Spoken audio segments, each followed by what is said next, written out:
Hi, everybody. This is the R.E.D divorce program, and I am Gaynor Meilke.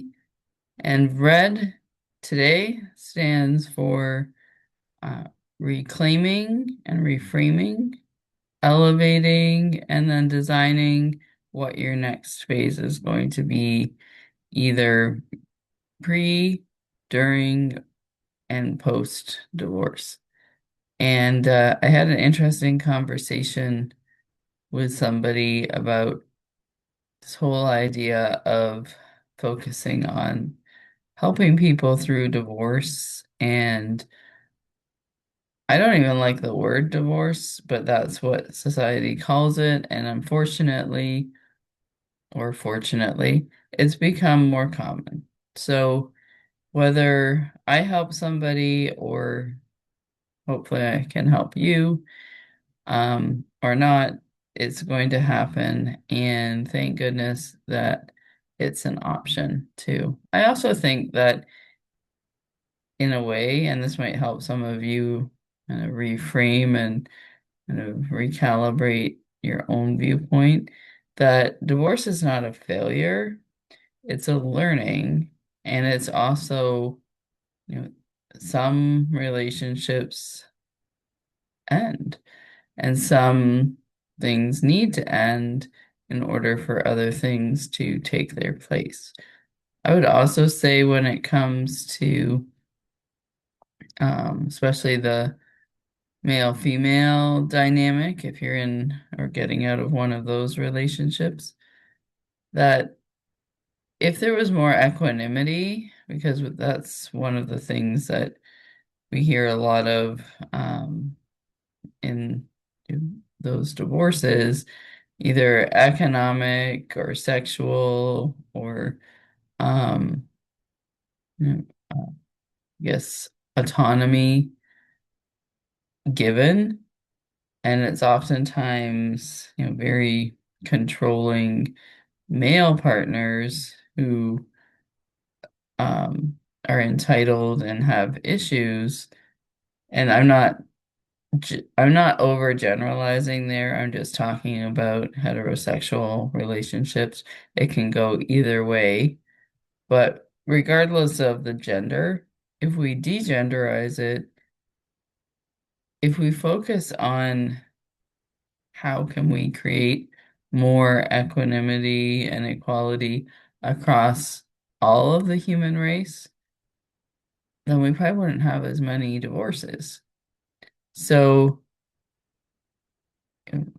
I kind of hesitate to say this, but there's a lot of you know, discussion online and in groups. I was just in a small meeting today for my business, and there was three of us, all female, and we all have some stories about, you know, issues with male partners. And that's not to say that all males fall into this category, but a lot of them do because of cultural conditioning where there's control issues or expectations that are unrealistic, um, financial, all of those things. And so, if we pull the lens back and start even thinking about how can we strive towards more equality in these relationships, that might actually help reduce the divorce rate. So all of this to say is if you're male and you're watching this, think about how you treat your female counterparts. If you're female, think about what you're willing to expect and um, tolerate in relationships. So today, really, that's what I wanted to talk about is reframing and really reclaiming your own thoughts about what type of treatment you think is worthy of having a lifelong partnership, if that's even um, capable of happening anymore. I was listening to um, Emma Greed's podcast. She had a very high-powered divorce attorney on there, and she had been married once for about 14 months. But then, that was like years and years ago. Then she had two children with two different people in other long-term relationships. And now she was on to another relationship. And I think that's going to become more of the norm just because of the unrealistic nature of long-term relationships. And I hate to say that because I was drinking the Kool-Aid on that. But I think my perspectives have changed and not everybody's need to. When you're facing the contemplation of divorce, I think it's also freeing for you to think of what truly is best for you and your family at this stage with the data that you have to not be constrained in your thought process by what society thinks is normal. So we used to think collectively, and we're told to think that a long-term marriage relationship is the goal. And unfortunately, I think we've proven out that that model does not necessarily serve everybody well. And while everybody should be free to choose a relationship model that works best for them, we need to also take off the filter that the traditional marriage relationship is the goal. And I think that is starting to lose its grip in society as well. Now, that being said, there are some positives for, you know, children, because the other thing is if you don't have a marriage contract and you have children with somebody, there's not the same type of legal protection for those children in terms of them being secure. So I can definitely see that if you do want to have children, marriage would be a sensible choice, but not the only choice. So if you're thinking about leaving a marriage that you've already been in, you need to think about it from all sides. And I teach a conscious success plan where we think about love, identity, family, and enterprise. You can apply that to the divorce decision here. Obviously, if you think that there's hope in the true love aspect of your relationship, that is worth salvaging if you can and taking, appropriate action, whether that's going to therapy for, a lot of therapists and experts suggest a year, depending on how long the relationship is. But if somebody is not willing to change something that's truly harmful in a reasonable amount of time, or you just can't tolerate it any longer, that's a valid choice as well. You know, there's no shame in moving on. And I'm just saying that because for some people, they feel shame because other people put the shame on them. So that's kind of the pre-divorce contemplation phase. If you're in divorce and you're thinking about whether this was the right choice, there's usually a reason why you're pursuing this.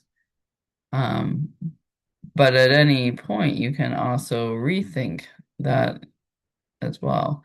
But to get through it, tapping into some of the divorce professionals who I'm part of the Divorce Girls Smiling community, and there's a lot of trusted experts there at divorcegirlsmiling.com, but also thinking through what you want the outcome to be and that can help reduce some of the mental and emotional strain when you're thinking about what is this process going to take me to, and starting to think about what your goals are so that you can elevate yourself out of the stress and potential legal issues of the here and now and elevate to where do I want to go from here? What do I want to accomplish in this divorce proceeding phase? And then what do I want to accomplish in the rest of my life in all of those areas of love, identity, family, and enterprise? Now, you're not going to be able to focus on everything all at once, but you pick probably one of the most important things is your own identity through this process.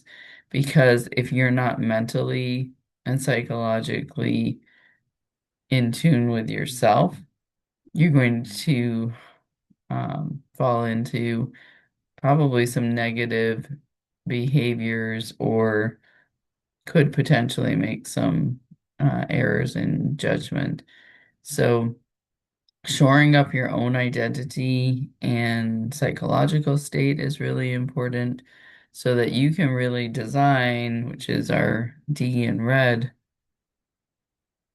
the life that's going to lead you forwards towards your own goals and close that gap between where you were in your marriage that led you into divorce and then moving on. Now, if you didn't choose the divorce and somebody chose it for you, they're doing you a favor. Because if they feel that strongly that they don't want to be in a marriage relationship with you, then you don't want to be in a marriage relationship with them. You know, it just, you're worth more than that. So think about it from that perspective. They're actually giving you a golden opportunity to choose something better for yourself.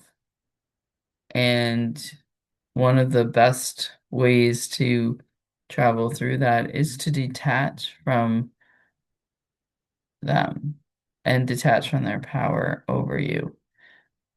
And that is something that over time gets easier, but even if you have to deal with them because you have children together and you're going through these legal proceedings, they're telling you in no uncertain terms that they are not worthy of your attention and they do not want you in their life, so why would you want them in yours?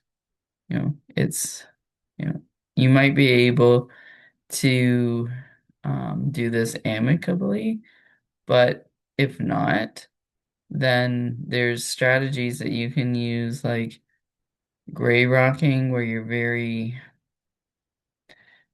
short and to the point. Dr. Ramani, who does a lot of education on narcissism, talks about gray rocks and yellow rocking in relationships. Those might be worth checking out. But also just realizing that you need to process through how you're feeling about the situation in order to get through to the other side of it.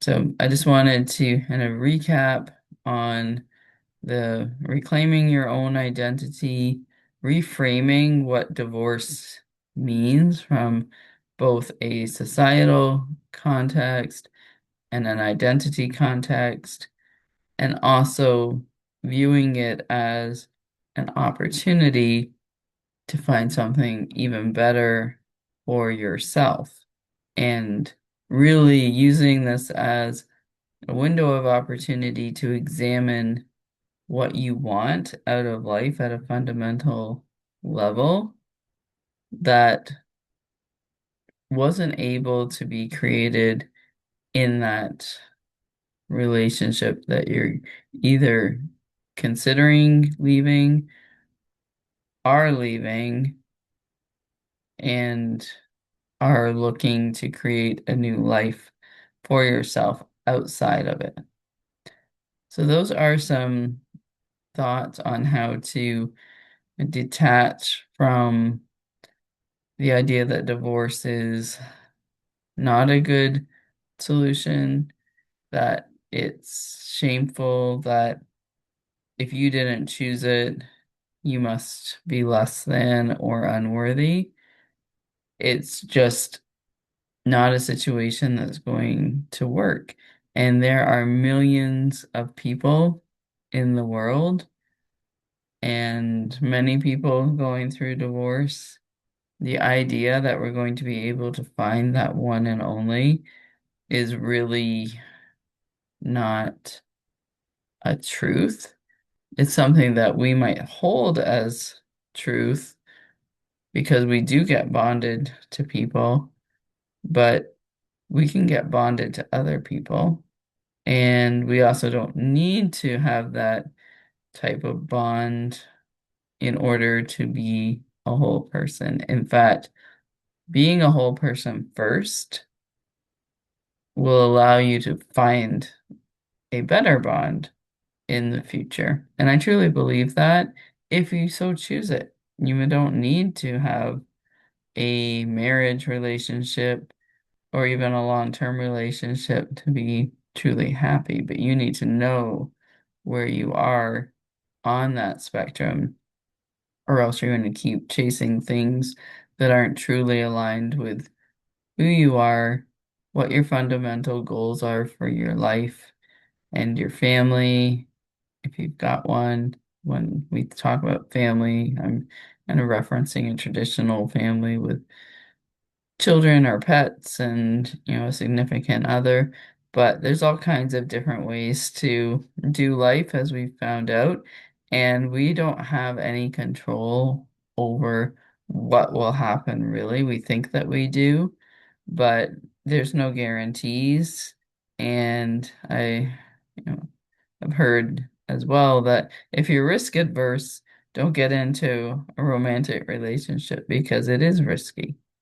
And we try to mitigate the risk by choosing the right person, but we don't control what they do. We don't control how they think. And at the end of the day, the only thing we can do is make the best choices that we can with the data that we have at the time, and then keep making decisions that are going to serve our whole life as completely and beneficially and positively as possible for us and the people that we invite into it. So, good luck wherever you are in your divorce journey. Feel free to reach out to me, and I'm always happy to do a little bit of free coaching. And if you do have children involved in your divorce and would like to talk about how you can bring them through the experience in a more positive and productive manner for all parties, from parents to extended family to grandparents to school, please feel free to reach out to me as well.